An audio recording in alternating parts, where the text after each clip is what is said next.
Happy Sunday. Happy Sunday. Yay. It's Sunday, and It's Sunday. we're live. And we're about ready to have another snowstorm. What is it? What are we having? Snowstorm. The old snowstorms. Snowstorms. So how's everybody tonight? Man, we had some early birds in here tonight. DC, Bourbon Junkies, Dan, Barn Door, Cheech Artolino. How you doing, Cheech, man? Roy R. Does Things. Mark Bond. Mark, can't wait to see you guys tomorrow. For those of you guys that don't know, tomorrow, Carrie and I are heading to Atlanta, Georgia, just outside of Atlanta, Peachtree City. Meet up with some of you amazing people. I haven't even begun to pack. Oh, boy. Yeah, well, you got how many suitcases? You just kind of throw it all in. You'll be good.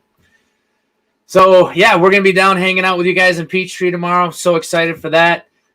So, Mark, we're going to see you then. Who else we got in here? We got Sherry G. How you doing? Hello. Bubble Bath Bourbon. What's up, Nate? How you doing, man? John T. Will Henderson. Hendo, another guy we're going to be hanging out with tomorrow. John T. DC's in the house. Trev Wilson. Dave Markowski. Andy Scott. We're looking forward to this, too. It's going to be a fun evening. Who else we got in here? Did I miss anybody? Josh Randall. Mr. Whiskey Shits. How you doing? Edward Fulmer. Griff Howie. You know who Griff Howie is? Is he? No. Griff Howie is one half of the duo tandem of Dave and Griff show that is on the cigarclub.com. Well, hello. Griff Howie from cigarclub.com. How you doing? Hello, My Bourbon Journey. What's up, Hot? Griff. Half Griff. Edward Fulmer. I already said my man Trev Wilson, but it should be said again. Tony G, how you doing? Tommy D, what's up, buddy? Good to see you. Tom Flanagan, good to see you, brother. Jeffrey Rollins, Josh Pence, Sugar Kitty, Meow. Will Zirk. Jeez, boy, it's just crazy. You know what? We can sit and say how many people are here and how wonderful you are all night, but I have an amazing special guest in the back room. So I'm going to bring Mr. Michael Myers from 291 Colorado Whiskey into the room. Hey, Michael, how you doing, man? Good, Mike. How are you? Nice I'm to be here. fantastic. Awesome. Yeah, so it's great to be with you guys on a Sunday night, sitting in the distillery. Nobody's here. It's a quiet. My tasting room's open till 8, so yeah. That's awesome. You're in your new distillery, right? Because you had your other distillery was a little smaller. You're moving in the process of something? Yes, we are in the process of moving. We were in about 6,800 square feet. I believe I was there for about 7 years, and we have now moved into 12,000 square feet. With another 12,000, we'll take over the next year and a half. That's fantastic. Storage for all those barrels. Storage for the barrels, more production, more everything, right? Yeah, more production, yes, barrel storage. Eventually, this space where I'm sitting, there will be about 20 fermentation tanks, and that's a few years down the road. But right now, I have 6 of them behind me. 4 of them are new. So we're going to go from producing 2.5 days a week to 5 days a week to hopefully by September, 10 days a week. So either 2 production lines 5 days a week or 2 shifts 5 days a week. We're still working all that out. That's super cool, man. That is awesome. Brian Casey says, am I the first one to get this started? Yes, you are, Brian. And actually that qualifies you for a drawing tonight for one of these beauties. Is that like the sweetest looking bottle? Awesome. Thank you. I mean, they got the awards on the front. They got these really cool, chicken coop top things on there. Old school. It's amazing. Great bottles. And these 2 bottles will be given away tonight for every $5 a super chat. Get you guys into an entry. So thank you, Brian, for getting us started off. So you talk about the cage, right? Yeah. Top of the bottle. That comes from, actually, I thought it was so you were talking about Atlanta, Georgia. That's my hometown. Born and raised, Atlanta, Georgia. Spent my summers in California. My mom lived out there from my age, about 7 on. She still lives out there in Malibu. And I used to watch TBS in the morning on Channel 17 and, get up. Cartoons were on. If it started raining, movies would come on, and I watched all these old movies. And I thought it came from that, but I realized somebody found it for me. A lot of people thought it was a Rooster Cogburn movie, and somebody said, no, it's actually a Little House on the Prairie episode. It's called, I think, The Longest Road or Longest Day. And they were transferring nitroglycerin in a wagon. And it was a really intense, for Little House on the Prairie, it was intense, right? I remember that episode, believe it or not. Right? I do, yeah. And so they had to wire in the nitroglycerin in the wagon so it would just ride softly and not jolt and blow up. And so I remembered that. And when I started 291, I was like, I'm making high proof whiskey. I've got a wire in the top. And so that's where that cage comes from. A dear friend of mine, I was having dinner with him at my house, at my mom's house, Sam Elliott. And I've known him 30 years. He's dear friends of the family. And he knows my mom loves champagne. And that's what he thought the nod was. He thought, because it's a champagne cage, and he thought it was to my mom. Maybe subconsciously it was. I've drank a lot of champagne with my mom. But yeah, that's where the cage came from. I feel like that story could go both ways, right? Like, it's an homage to mom, and it's a reminiscent of my Little House on the Prairie days. Yeah, right. So kind of funny. But we're in Colorado Springs out here. And we are grain to barrel to bottle. We make everything from scratch. We use Colorado corn. I use a lot of rye malt, and my rye malt right now comes from Germany. Some of it comes from Colorado, but when I started, nobody was malting rye in Colorado. So I started with German rye malt, and I'm still using it. Hopefully, we've done some tests there, in barrels. And we're seeing if the flavor shifts too much or if it doesn't change at all. We're not sure yet. So, how far along in the process are you trying it? I think we've got. That's an Eric Jett question. I think we're coming up on a year. I think midsummer. I think will be a year or July, not midsummer, first of summer. So. I was just curious, and maybe that's another Eric Jett question, but it just popped in my head, how long it takes before malt becomes too forward or not? Like what's the best time for? So the malt, you kind of taste it right when it comes off the still. So like the White Dog is good. It's just how that rye malt from Colorado compared to Germany reacts with the barrel.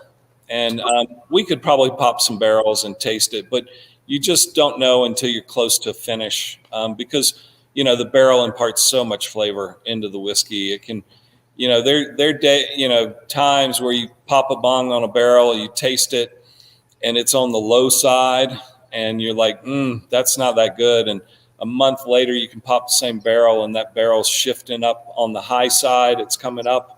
And barrels go through that, at least my experience, which isn't a lot, but my experience of it is barrels kind of go up and down like that, where there's moments where they're could be really good or they could be, in a low spot just because they haven't, just different times of the year, different things make them shift. And so we've learned that a lot.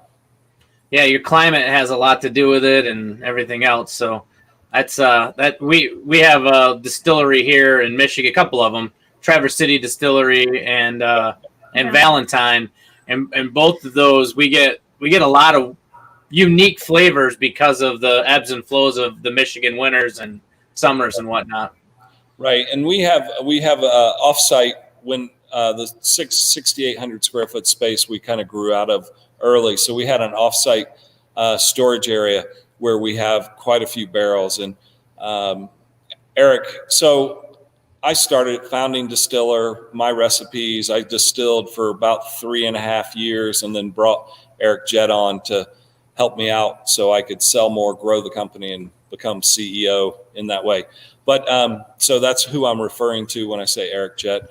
And I'll tell you a story there in a minute. But they were all at the offsite tasting some of the barrels. And he's like, it's interesting because the barrels taste a little different. And the thing is you don't know if that's the site, the way it was aged at that site, or because those are a few years different wood, in different forests, different. So, there's times where barrels come in here and we have a lot of cherry in our bourbon note, and then more barrels go through and that cherry disappears and another note comes up. And that's more with the wood that's coming from the cooperage than anything. So when he said that, I was like, yeah, it could be that, it was a little colder area, so the barrels didn't move as much, things like that. So it could be that, but it also could be the wood. And we're talking slight changes, things that, most people wouldn't ever notice. We're being really particular. But to back up to Eric Jett, so I haven't even talked about my story. I started in 2011. My first, I'd never brewed beer or distilled. And my first finished run, I did one run in a really small still before this run. But my first finish run was September 11th, 2011. And which is another date that means a lot to me. But I went to my first tasting at Stranahan's for the Colorado Distillers Guild about a month out. A friend of mine knew that I was making it. He's like, you need to come. And so I went with white whiskeys. They weren't aged or anything. I'd been making whiskey for a month. And I went in there and the Stranahan guys all came over, Rob Dietrich, Eric Jett was in the group and a few other people. And they started tasting them. And they got to my white dog on my rye and they're like, this is the best damn white dog we've ever tasted. And I'm like, you're pulling my leg. And they're like, no, we are serious. And Eric Jett came up and he started talking and he just was, he can taste a whiskey and it just brings all these notes to him and he can call them out. And so he's like, there's buttered popcorn, there's cinnamon going on, there's blah, blah. And I came back, a friend of mine that helped me get started talking to him. And I said, I just met my first hire. And it took me 3.5 years to hire Eric Jett, or 3 years. I don't know right now, but I hired when I could, and he had just not been at Stranahan's very long. And so he worked longer with them and he was making a change. I don't remember now. It's been a while, but I heard about it and I called him up and I said, how can you come to 291? And it's been a great partnership. So yeah, that's incredible. It's always good when you can find talent and then you can also recruit that talent. That's always sometimes the hard part.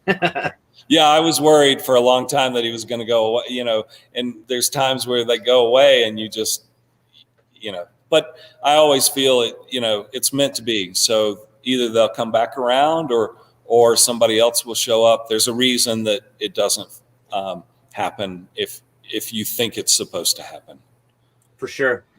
Real quick, I got to acknowledge some people. Cheech Artolino, thanks for the $5 super chat. Hope everyone's enjoying a nice pour. Ernie Brubaker says, sign me up. You're signed up, Ernie. By the way, Trev Wilson's keeping track of the chats tonight, and he'll be doing the giveaway drawing for us, so we're all set there. Gary Franchi, always up for a giveaway. Thanks, buddy. John T, sounds like a good pour. Absolutely good pour. Thank you, buddy. Aiden Craig with a super chat. If you like tense nitroglycerin stuff, check out the movie Wages of Fear. Cheers, everybody. And a good luck to Texans among us.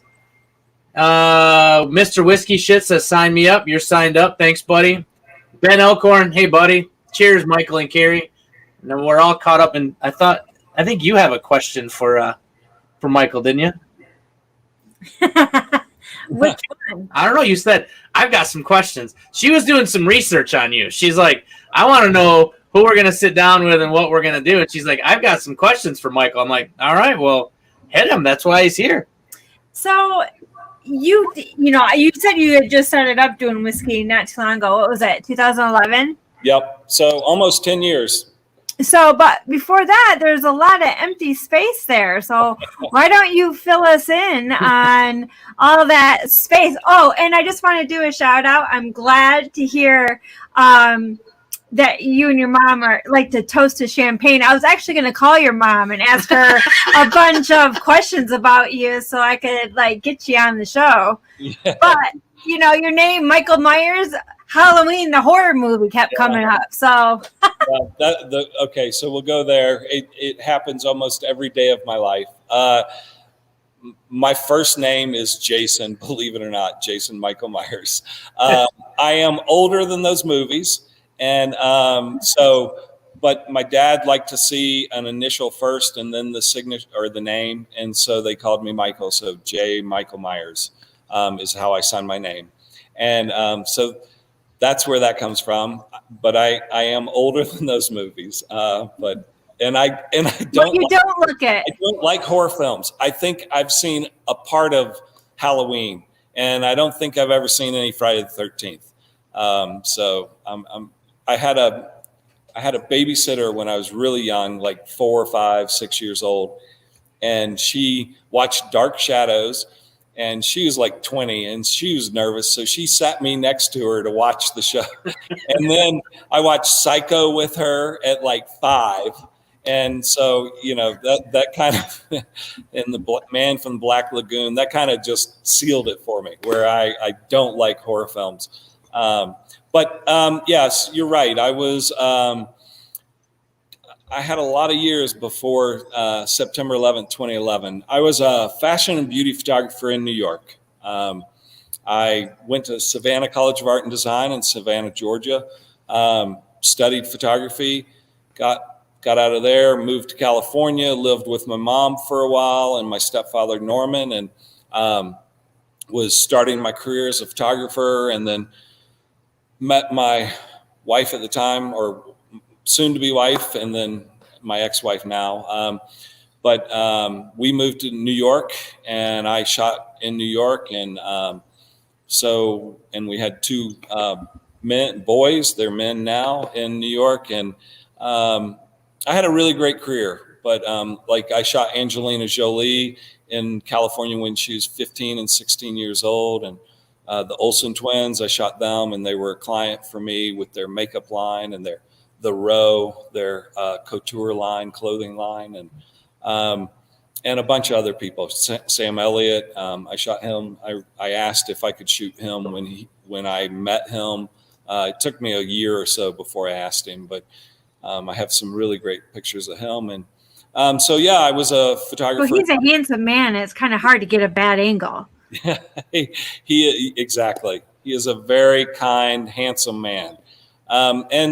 And so I was shooting in New York, Estee Lauder, GQ, Forbes, Allure, Glamour, you name it, a lot, not American Vogue, but 9/11, I lived 3 blocks from the World Trade Center, and we were on the street that day, saw the first plane hit, and my youngest was on my shoulders, and we couldn't get back into our apartment. Long story, long day.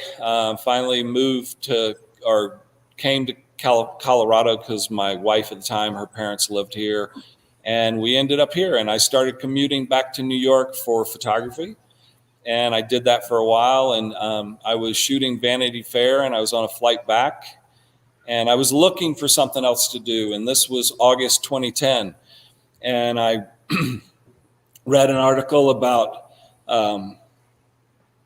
the man that created Sailor Jerry, Stephen Goss, and Hendrix Jen. And I thought I could do that.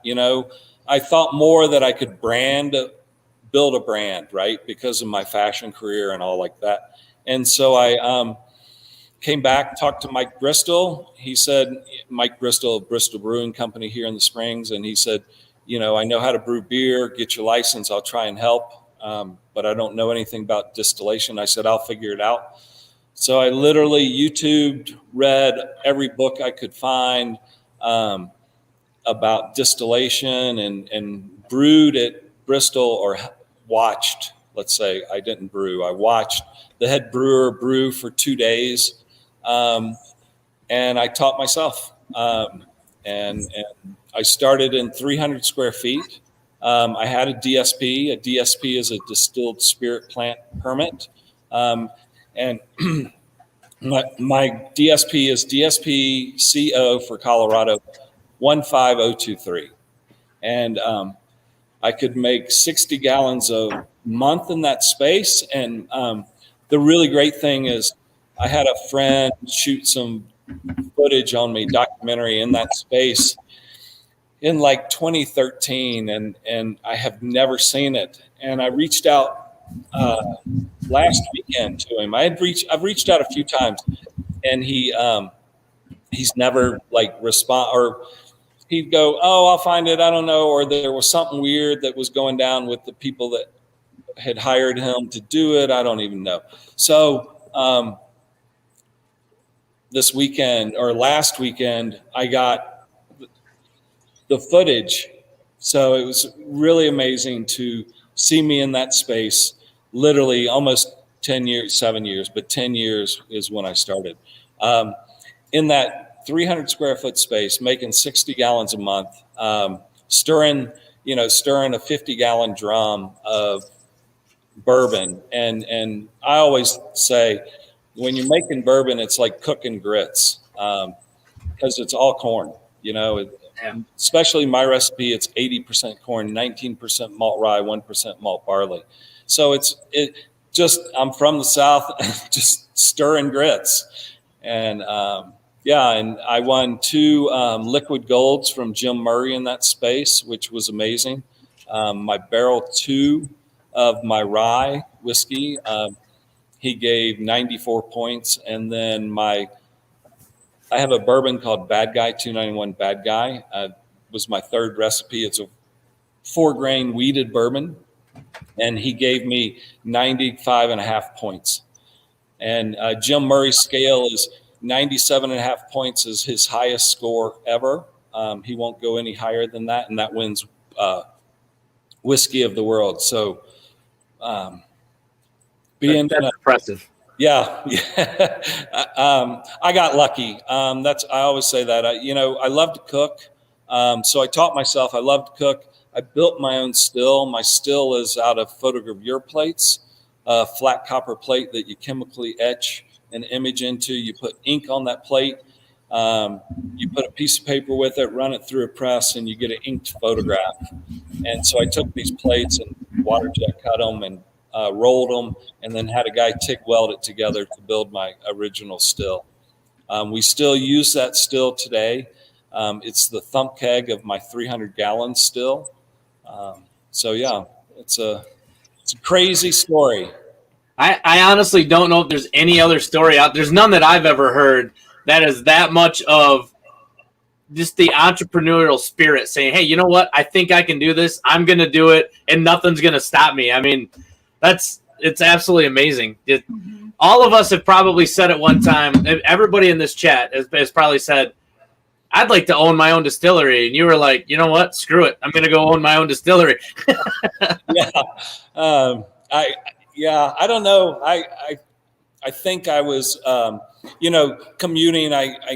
It was really tough on my family and myself. And so I was just like, I need to find something else to do. And so I can be with my family, but it's got to be creative. I'm really creative and very visual. And so it was just, what is that? And that article spoke to me. And, I didn't plan on, I didn't know at that time that you could source bourbon, buy it and bottle it. And somebody said, "Why don't you try and make it? You can always hire somebody to make it." And so I went down that route. And, I grew up on a farm, a gentleman's farm in Alpharetta, Georgia, and 70 head of cattle and anywhere from 20 to 30 horses at a time. And so I knew how to build stuff and just be creative and run pipe and all like that. So that's, It's freaking awesome. You took what you knew, you turned it into an amazing distillery. And it's funny because the visual person that you are, the artist, that comes through in this bottle. Thank you. And it's a beautiful label too. Yeah, the label's beautiful. I like the classic design of the bottle, the shape. It's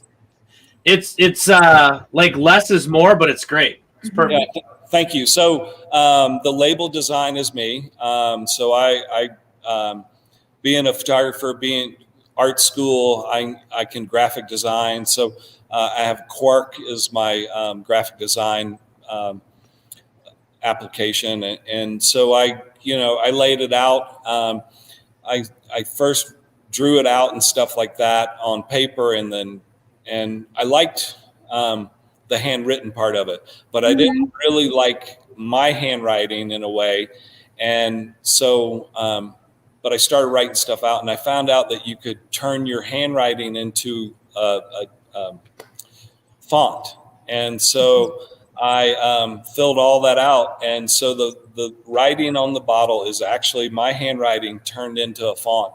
And by putting it into a font, you're able to space the letters and make it look better than it does and read better.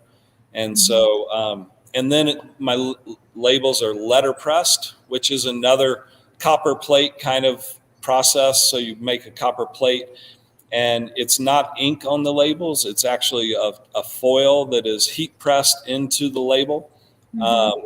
So it's an old process that I really loved, and I found somebody here in Colorado Springs that does it, and he does it in his garage. He's got 2 old letterpress machines that and we have our labels done there, and so yeah, That's amazing. It's like the supporting small business. Hard made the Colorado way. I'm a big exactly. And then you've got on the side, you've got the barrel numbers, the number of bottles in that barrel. I mean, are a lot of your barrels short barrels, like the single barrel? So yes, not all, but we and I liked people to taste my whiskey before they learn this, but it's hard to do that tonight. We do age a lot of our whiskey in small 10-gallon, 15-gallon barrels. I started in my space, 300 square feet. I couldn't get a 53-gallon barrel through my door, and it would have taken me a month to fill that barrel. So I started out with small barrels and winning liquid gold from Jim Murray in the small barrels, and all my other accolades. I mean, world's best rye whiskey, America's best rye whiskey, 2 years from Whiskey Magazine. We just won new make 2 years in a row.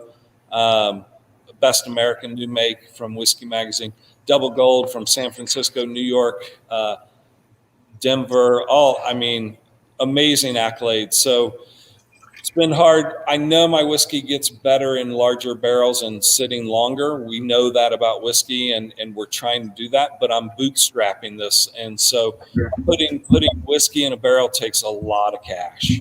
And to sit on it for 4 or 5 years is, the big boys can do that. Somebody that, bought Bitcoin 12 years ago could do that. But, right. But when my son, he was 12, and he's like, Dad, there's this thing called Bitcoin. And I looked it up, and it was dark web stuff. I'm like, ooh.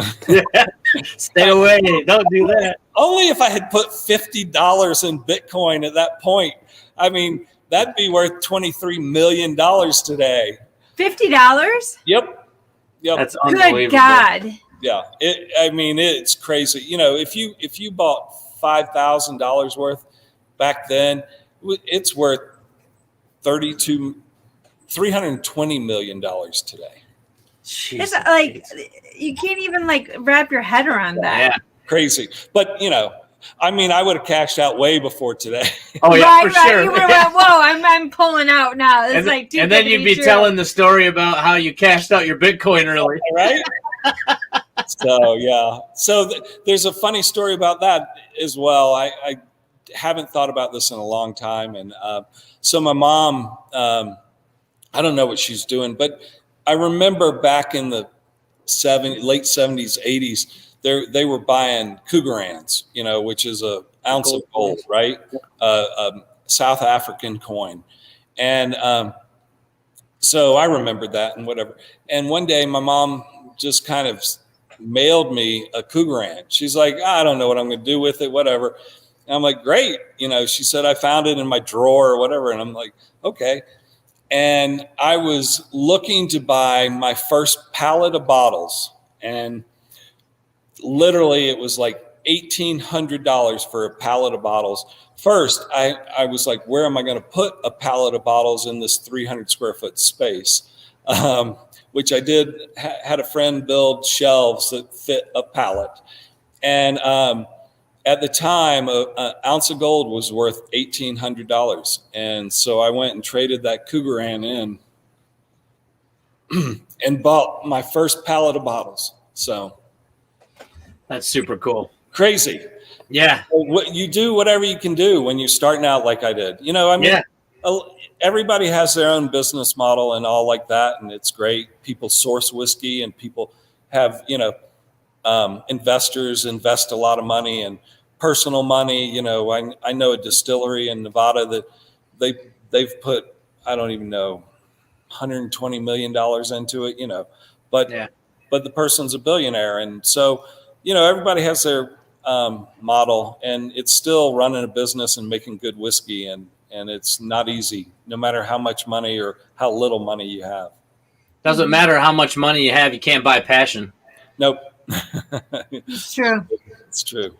And so, and it's funny because not just the adaptation of the distillery and getting it going, but then you got COVID that hits, and you're a small distillery. You're like, great. Now what are we going to do with that? And what you guys have done, and I'll transition a little into Carrie making a cocktail, is absolutely brilliant. You guys have done. You did curbside cocktails before curbside cocktails were a cool thing. Like you had the cocktails. You had your like sample kits. And you want to tell us a little bit about that? Yeah, we did. I guess I have a Ozai, my puppy, right next to me right now. He came up wanting to rub. COVID hit, and Colorado closed down or decided to close down March 16th last year, right? And we were watching it and thinking, and we were still open and whatever. And so they closed down so we could do bottles to go. And so we started doing that, and we can, in Colorado, it's really good. We can self-distribute, but we can also sell bottles out of the tasting room. You can buy a pallet if you want out of the tasting room. You don't have to, only buy one bottle every month or whatever certain states are like. But we heard New York was going to do cocktails to go. And I don't know what date it was or whatever, but we heard that was happening. And we actually had a friend of ours that worked for the governor. So we had a little insight to what was going on in Colorado. And so we were listening and stuff. And they were like, yeah, we might do it in Colorado too. And then they did. Cocktails to go. And we kind of had a quick conversation about it. And that day that they decided to. And then like the next day, I was kind of bored. Everything was in place, and I was just like, I looked at Emily, who runs my tasting room and does outreach. That's how he does a lot of the social media stuff and all this for us. And we talked about doing cocktails to go, and I said, what are we doing, Emily? And she goes, I don't know. And I said, Murray, my CFO, are we doing cocktails to go? He goes, okay. And I said, all right. And I literally had Renee or Candy, our bartenders in the taste room. One of them, I said, can you make me a cocktail? And I called Eric Jett. I said, bring me a bottle, bring me a cage, a sample bottle, 100 milliliter. And it has a little white top. And so he brought that up. I took the cocktail, poured it in the bottle, put the white cap on, caged it, and then took a sticker down there. It says "Rugged, Refined, Rebellious" on your YouTube thing, and that sticker, and I put it in the center of the bottle. And I'm like, all right, we got cocktails to go, and I literally took it to my bar and took a photograph of it. We posted it, and the photograph says I took it at 3:40, and we started talking about it at 3:00, and we posted it. We sold 60 cocktails that night out the front door with nobody knowing about it. We just put it on social. Yeah. And then the next day we did 160, and we were not set up for it. We were scrambling, and I wanted it to be like my bartenders hated me for this, but I wanted it to be like, let's make a cocktail, pour it in the bottle, and cage it, and go.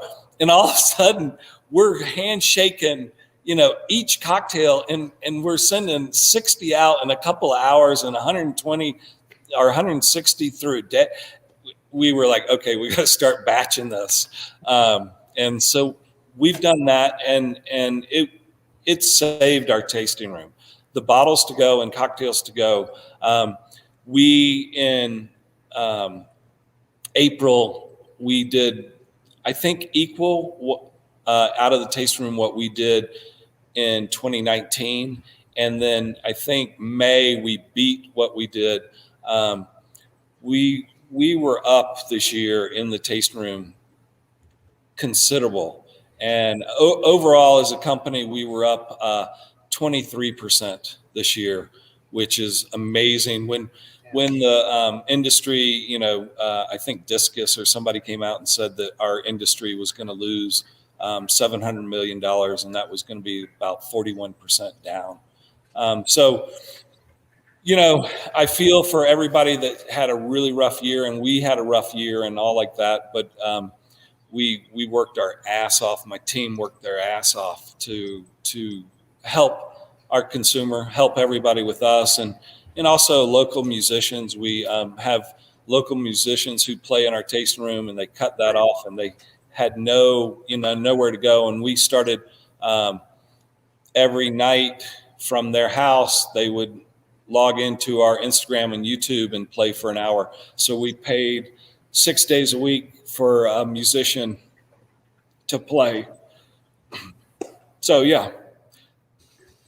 And then you know what? You should get choked up about that, man, because that's incredible. The fact that your team came together, and if you wouldn't have just told me that exact story, I thought that there was so much time and effort put into those bottles for those tasting rooms because they look classy as hell. I'm like, that's awesome. If they had your little cage on them, like it's absolutely perfect. When I went and looked on your site, I'm like, how do I order those? They're so adorable. I want to have them. Right. That's what happened. And that just comes from, again, my creativity and my team that can back me up. They'll do anything. So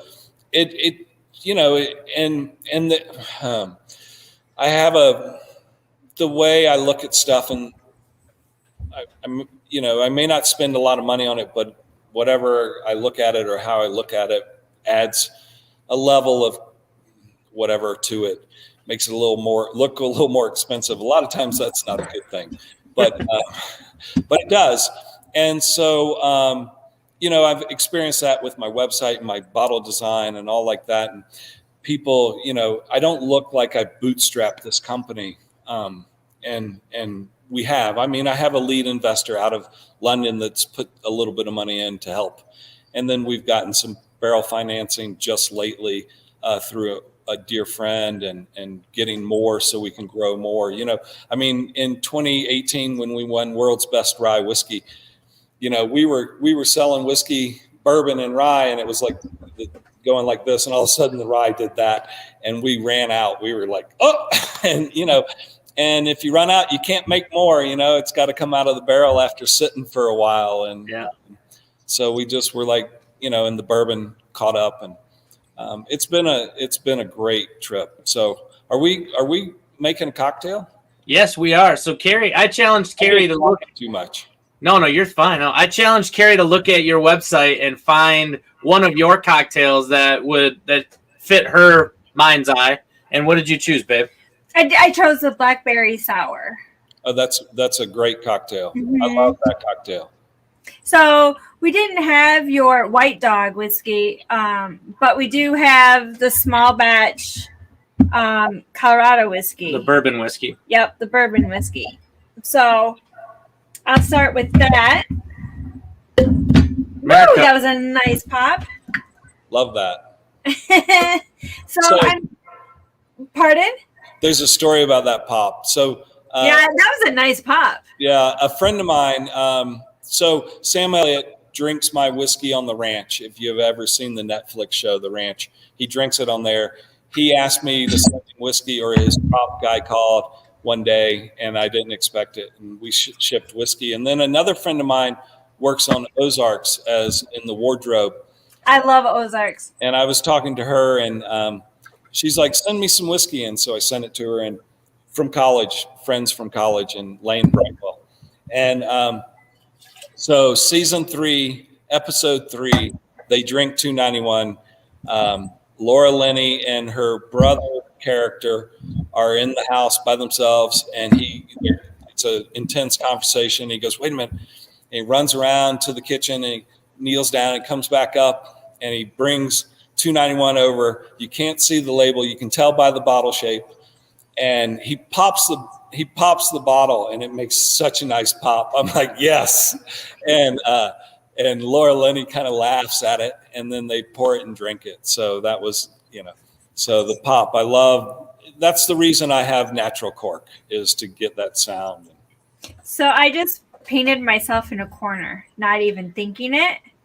So when you were explaining everything, I was squeezing my lemon and my lime into 2 different containers, and they're attached. I can undo so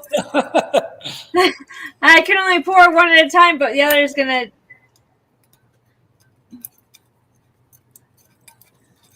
This is my stage hand, by the way. I'm the most least paid intern in the planet. So yeah. So I added 1.5 ounces of the Colorado bourbon whiskey. I'm gonna do 1/2 ounce of lemon juice. Nice. I didn't filter this first, so I'm contending with seeds right now. So she fresh squeezed lemons and fresh squeezed limes. Yep. It looks like I'm gonna be drinking some of the little seeds, but it'll be good. And all of the recipes are available. So this recipe that Carrie's doing is available on 291's website. Yep, and I'm doing it just slightly different. With all due respect, Michael, you're fine. I could follow it to a T up into the egg. I can't. Oh. I can't. It's mind over matter, and I can't do it. That's fine. I like the creaminess that an egg adds to, but she thinks of it as having an egg in her cocktail, and it weirds her out. So it does.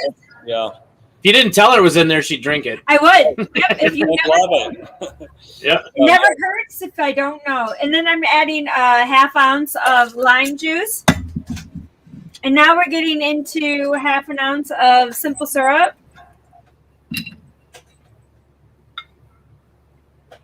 Ooh, that was a little heavy. You might need a little bit with that much lime and lemon. Yeah, so I'm adding another little twist too, which you'll find out. Nice. I'm a twisty kind of girl. And then I'm taking my brandy blackberry liqueur, and it calls for 1/4 ounce, but I'm gonna do 1/2 ounce, just because I know I like my stuff sweet. Sweet and boozy. Sweet and boozy. Can't get better than that. That's actually Carrie's nickname. Among some other unmentionables. So here is another little. Well, should I taste it first without? Yeah, taste it without first. Okay, and then so we're gonna do it dry or tin sans ice. We're gonna shake her up nice. So Tommy D has a question about the move of the distillery. Will there be any production issues? And I think the move to the distillery is going to actually increase production, correct? It's going to increase, but we've been down for, and we plan to be down. We've been down almost a month. We are getting another stripping still delivered, and that should be in this week. And a couple other things happening behind me with the mash tun, just updating some equipment, and then we'll be up producing. So we knew we would be down a month, and so we've planned for that, and we're good. But we'll make up some time once we get producing. Awesome. And DC posted the link for the cocktail recipes. Thanks, DC. Got the best mods in the game. You guys are awesome. Thanks for being on it. Thank you, guys. And then we're going to throw in some fresh. A twist I would have done with my own is I would have muddled them during the shake, before the shake, just to add a little texture. Oh, 291 Colorado Whiskey says our YouTube channel has tasting and cocktail videos. That's got to be Emily. She's awesome. That is Emily, and yeah, she brings me back to those flights. We did the cocktails to go, and you brought them up. Ooh, that's really good. Yeah, nice. That's really good. Yeah, I wish you could too. I'm just drinking it straight, I want some more blackberry though. But you brought up, we did during COVID, and we still have them in those little bottles. We did tastings because people couldn't come in. So my bartenders sat down and did videos for YouTube. So you can buy a tasting. You can buy like 10. So that's the full line, or like just the bourbons, or just the ryes, or a mix, and do it. There's enough in that 100 milliliter bottle for you to have a few friends doing the tasting with you. Or you can save a little and make cocktails with it and stuff. But you can go through the tasting video, and Candy or Renee will walk you through my story and the tasting notes of all that whiskey. It's really great. It's been really, really successful. That's amazing. Whiskey Central, the cocktail is a blackberry sour, and it's available on 291's website. Yep. Somebody asked a question here. Rye Guy says, how many barrels a day can you do in the new place, Michael? So we can do, when I talk about a day of production, we're doing 12 barrels. So again, that's 120 gallons. So that's 2 traditional size barrels, 12 barrels for us. And then, so we're doing like 30 barrels a week at the moment. Hopefully moving up to whatever, 5 times 120, 240, 360. So we should be doing 360 by April. That's the plan. Wow. That's fantastic. I just want to shout out to everybody out there, let you know we got about 12 minutes left. And I want you to make sure that if you have your opportunity, you get your super chats in. We're giving away 2 bottles of 291 whiskey tonight. And I want you guys to be able to take advantage of that. So probably about 10, 15 minutes or so, I'll have Trev run the giveaway. So, and I'm going to put this out here because we're tasting, and maybe some people are tasting with us. But if you want, if we're not in your state, we're in 13 states at the moment, and small distribution in that we're growing.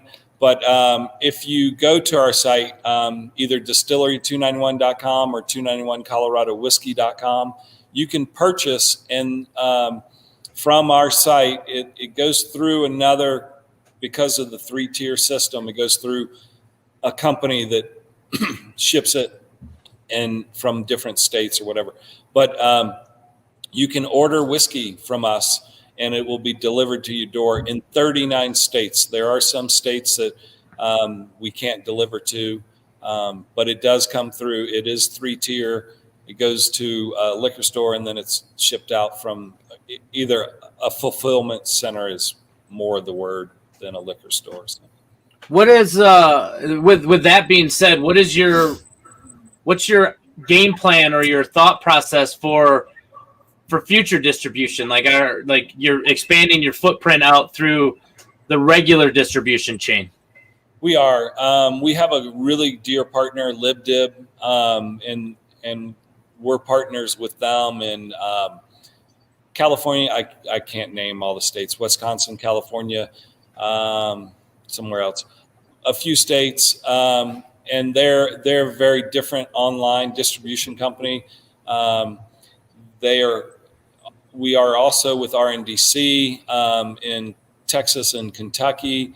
We're with Arkansas Wine and Spirits in Arkansas, and then we have some control states that we ship direct to, and we're growing from there. But distribution, it's a lot. We self-distribute in Colorado. It's amazing, and then we have some dear partners. But we're growing. It's a lot. We don't want to go in state and run out of whiskey, so we've been strategic about what we're doing. But the new space is going to allow us to produce more whiskey and get into more states and even go overseas more. So. And with that new space, you have opportunity to expand as well, right? Don't you see?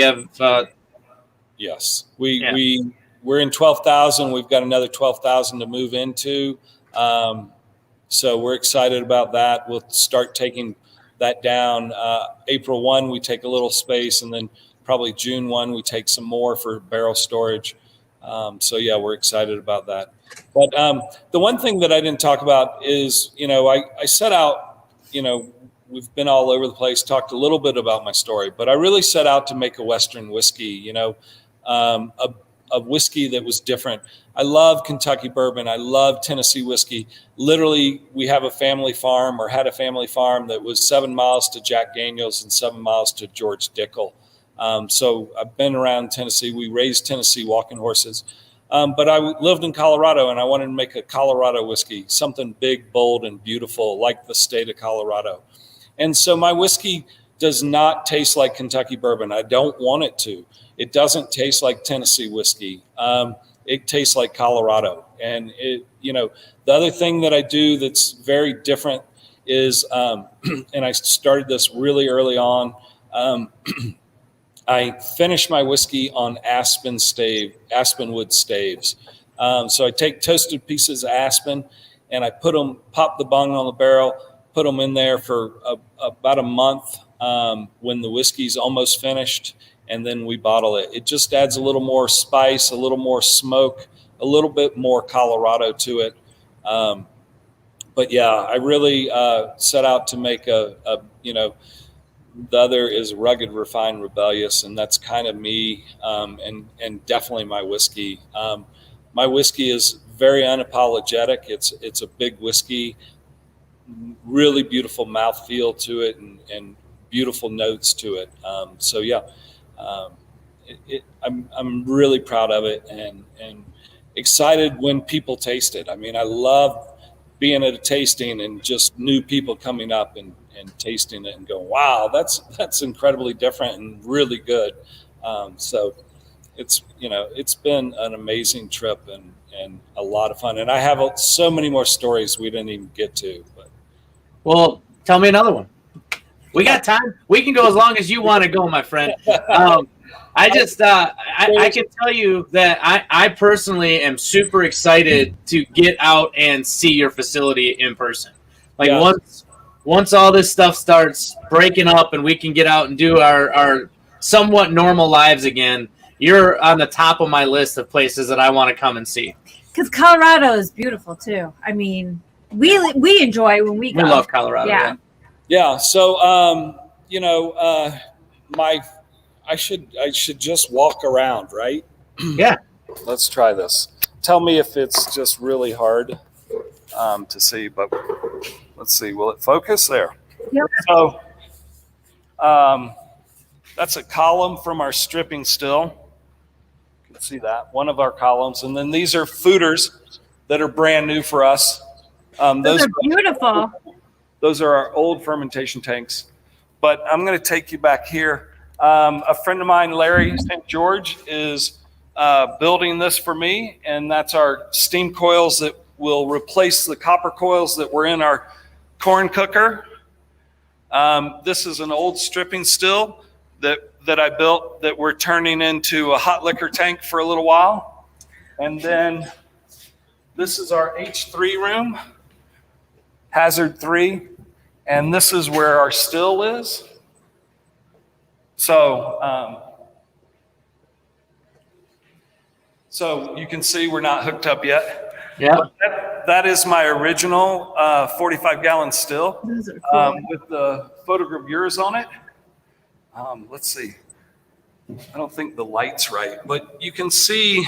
Can you see right there? Do you see mountains? I can't quite make it out. No. That's kind of hard. But that's one of the etchings. And then this still is a 300-gallon copper plate still. They built it out of copper plate for some reason, but it's a direct mimic of the smaller one. But the reason I want to show you that is I'll tell you the story about that. This is our mill, our hammer mill that's got to get set up.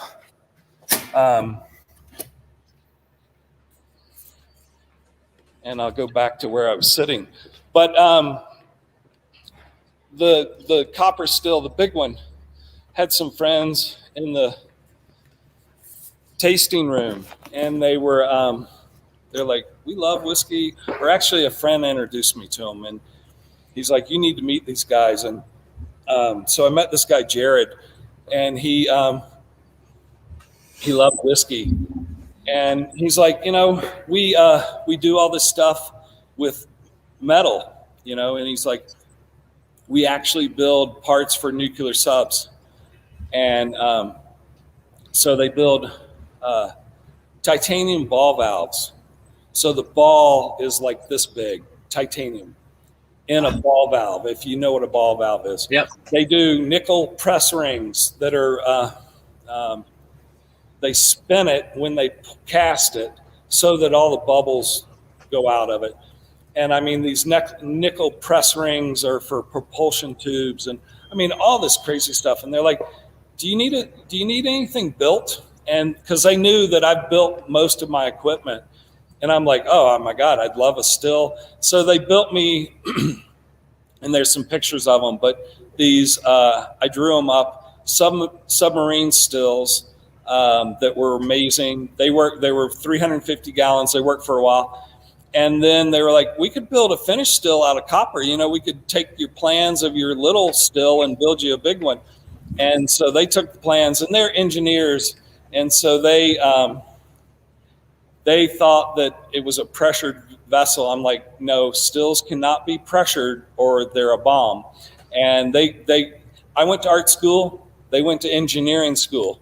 So they wouldn't trust me. So they built it out of plate copper. So it's like, that still in there is like that thick. Oh, wow. And they did a beautiful job, and they built the corn cooker and the stripping stills for me. So it's been an amazing trip to have. They literally build the stuff a mile down the road from where we are now. Before, we were a little further away, 4 or 5 miles. But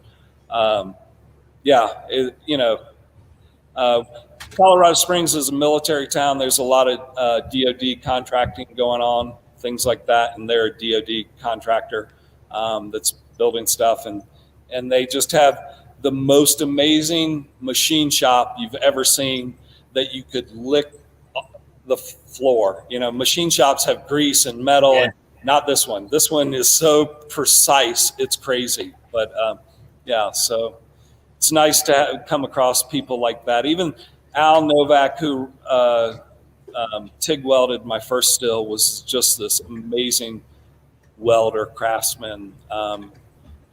It's really great to find people that are artists in their own right and work with. So that's amazing. And I haven't talked to you about this, but I would bet that if anybody, once we're up and running, if anybody came out to your distillery, that there's a good chance that you'd be there. Oh, for sure. I'm here every day, unless I'm traveling. But I literally, I mean, I can show you that too. It's not that special, but we have a gigantic table that we all sit around. Emily, my CFO, my two VPs, and working on, pushing more whiskey out. And then Eric Jett, his desk is right here next to me. I stole his power cord from my computer for this. And I'm here. Unless I'm traveling.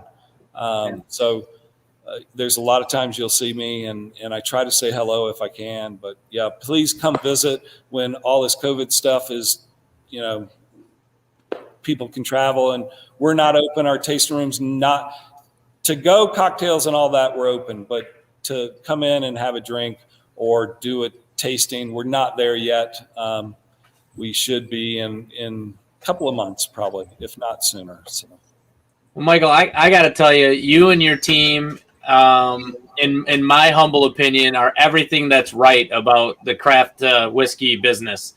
We look at from a whiskey community allocated product and people trying to find bottles and chasing things down and we, everybody wants the BTACs or the Pappies of the world. They don't even know what they're chasing sometimes.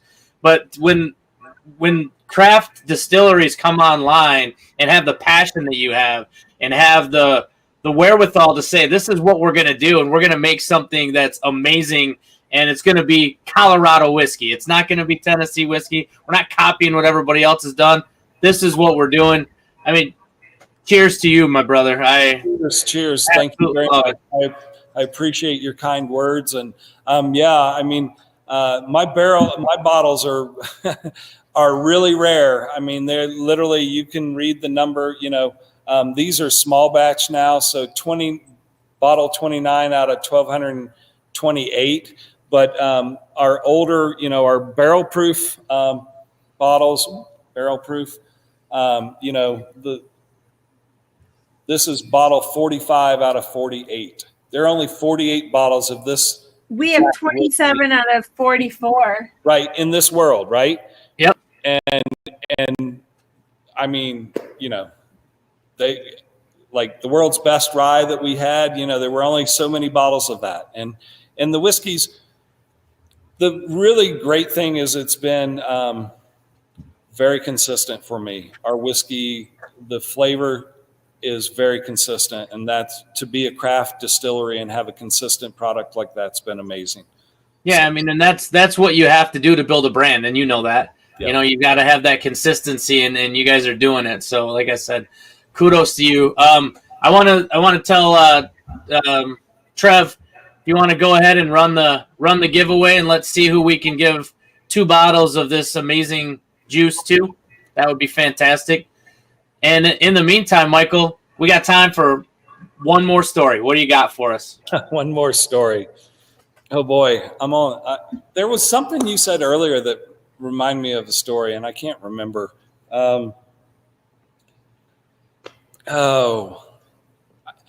It's not really a story, but it's a really nice thing. So when I won World's Best Rye Whiskey,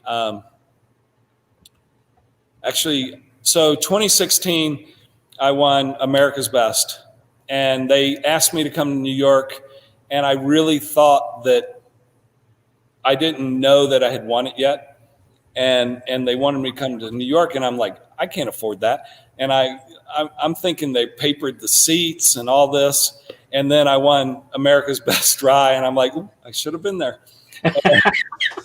And so the next year they asked me back, and I'm like, oh, I definitely have to go. And so I go, and I think I got 3rd or 4th at that time. But Jeff Arnett was Distiller of the Year for Whiskey Magazine, and he was there. And so, like I said, we had a family farm right down the street from him, literally Flat Creek, Tennessee, right down the street.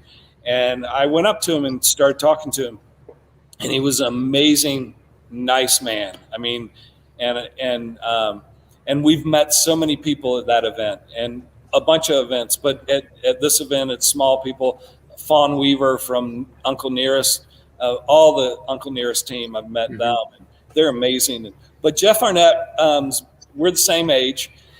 And I just was here's this man that, makes Jack Daniels. And I got talking to him, and he's really nice. And then came around a year later or so, or almost. My brother lives in Jackson, Tennessee, was doing a charity event for his hospital that he's a surgeon at. And he knew that Jeff Arnett was from Jackson, Tennessee. And so he asked Jeff to come do a tasting there. And he called me up and said, Michael, I got Jeff Arnett. And I said, well, I met Jeff. He's a friend. I text him every once in a while. And so Jeff, actually, no, we weren't friends yet. But he well, maybe we text. I don't know.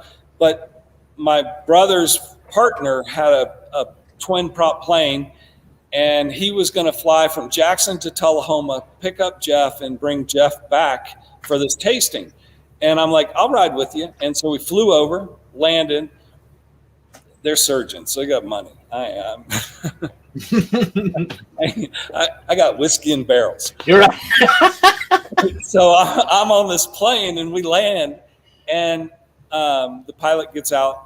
My brother's partner is the pilot. He gets out, and Jeff's walking up on the tarmac, and I duck out under the doorway and pop my head out. And Jeff goes, hey, Michael, how's it going? And I'm like, oh, my God.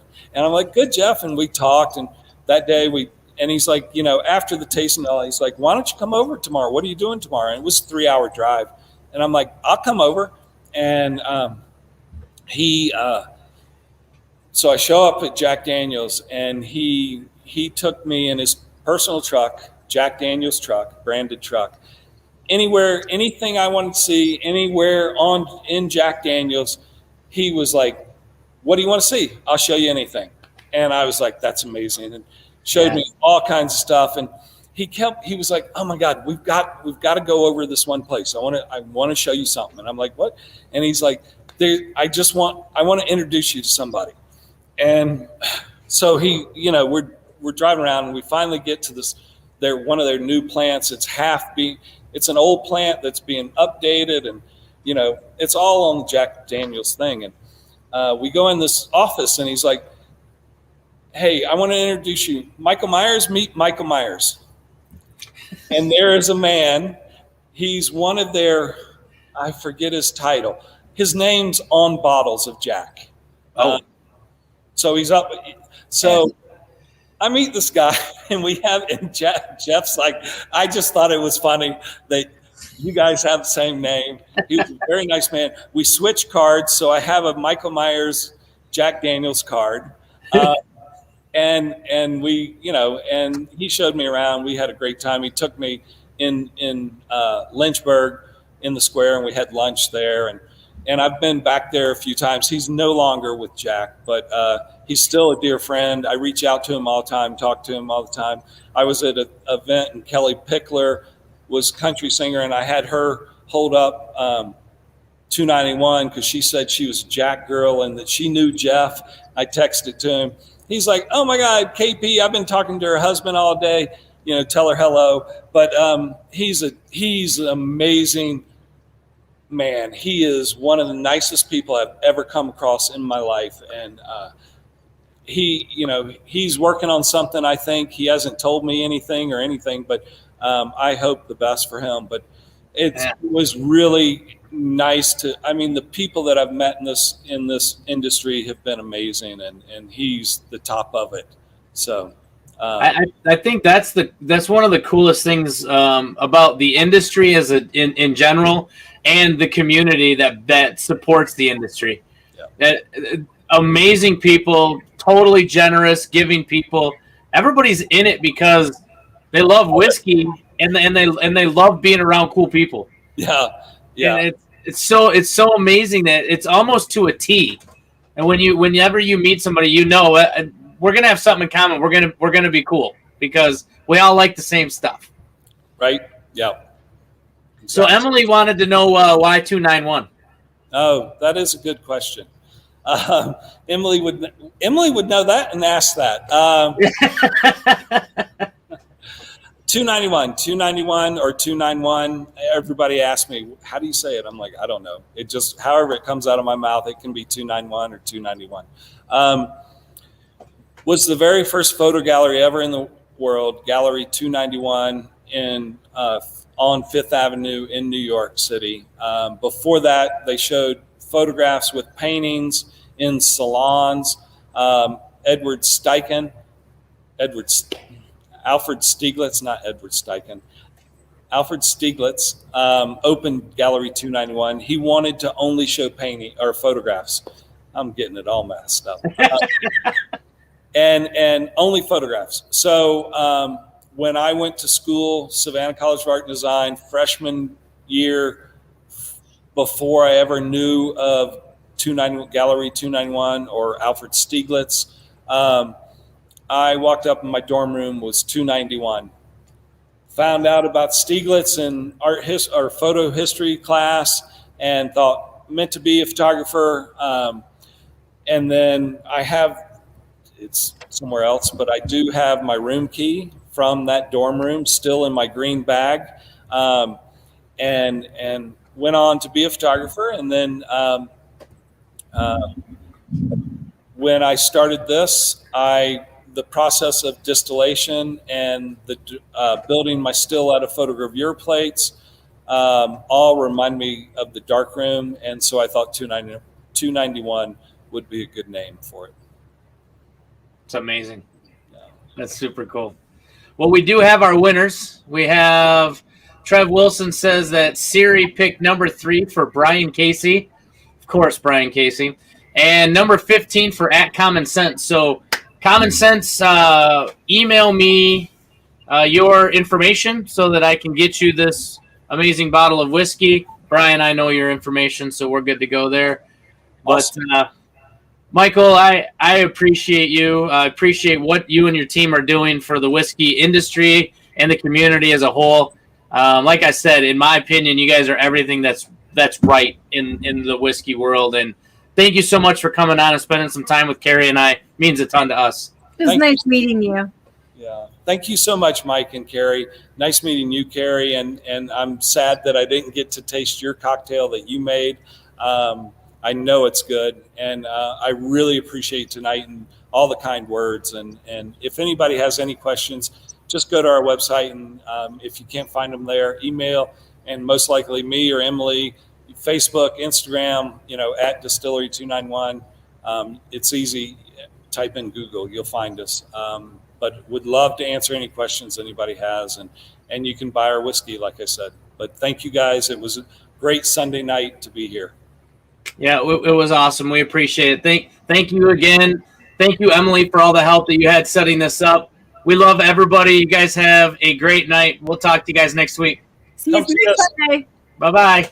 Bye.